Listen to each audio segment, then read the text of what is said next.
नमस्कार मित्रांनो, पुन्हा एकदा तुमचं स्वागत करतो आपली मराठी या चॅनलमध्ये। आज मी जुनी बालभारती इयत्ता 6वी मधील अंगणातील पाहुणे हा धडा तुमच्यासमोर वाचणार आहे, ज्याचे लेखक आहे मधु मंगेश कर्णिक।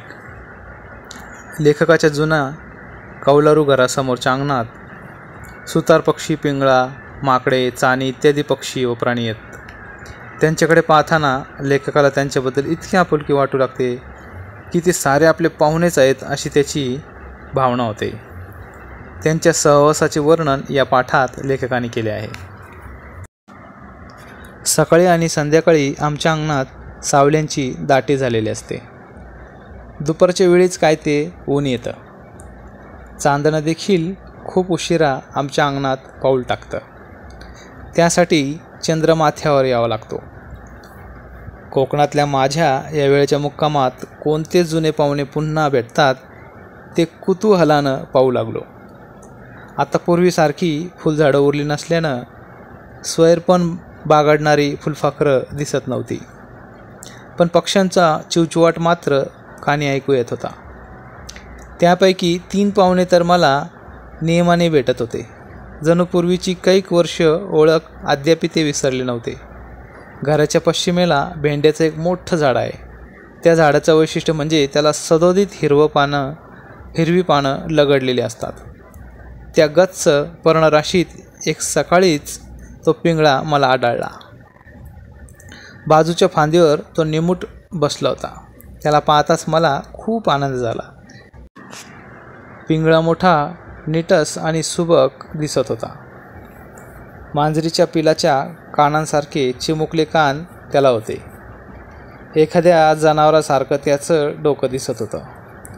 उचकी लागल्यावर आपली मान मागपुढे होते तशी तो आपली मान अधूनमधून मागपुढं हलवत होता। मान हलवण्याची अशीच सवय नदीकाठच्या खंड्याला असते। भेंड्याच्या हिरव्या पानांमध्ये पिंगळ्याचा करडा पिवळा रंग उठून दिसत होता। पिसं खावल्यांसारखी दिसत होती। आपले आखूड शेपूट तो अधूनमधून वर खाली करत तिरक्या मानेनं आजूबाजूला पाहत होता। त्याच्या गोल पिंगट डोळ्यातील चीर अशावेळी लहान मोठी होत होती।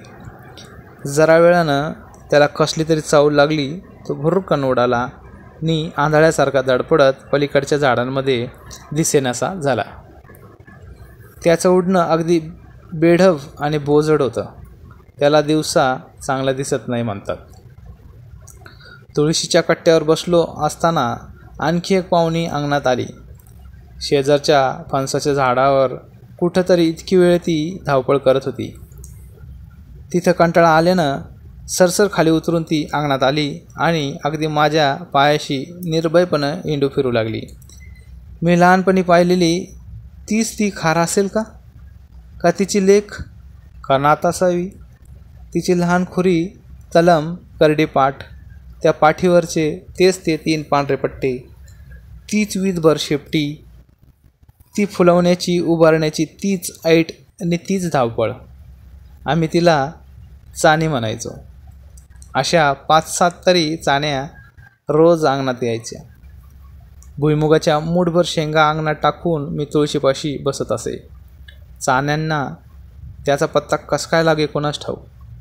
भरकन त्या खाली येत 2 पायावर बसून एक एक शेंग फोडू लागत। सारे शेंगांचा फन्ना उडवून त्या पळ काढायच्या।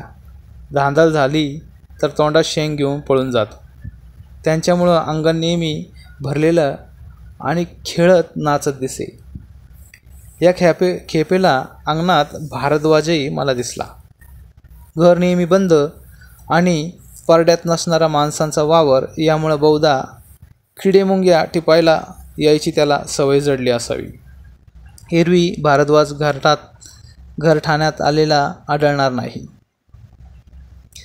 गावाबाहेर रानातल्या एखाद्या सागवानाच्या उंच फांदीवर बसून हा पक्षी सूर्याच्या दिशेने तोंड करी आणि उंच स्वरात घनगंभीर साद घाली।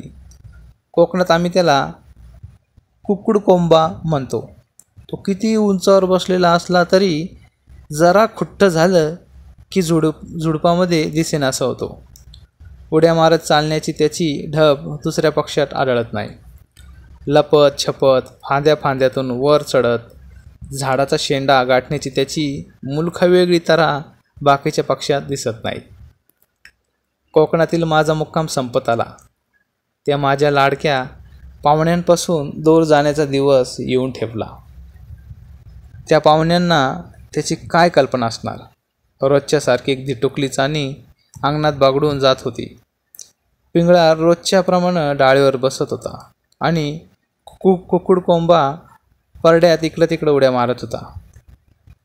उद्या मी इथून गेलो तरी माझ्या मागं माझ्या बंद घराच्या अंगणात हे माझे जुने सोबती येऊन खेळतील, घराच्या परड्यात हिंडतील, फिरतील, गातील आणि मी पुन्हा कधी परत येतो याची ते वाट पाहत राहतील का? मित्रांनो, कसा वाटला तुम्हाला हा धडा? कमेंटमध्ये नक्की कळवा.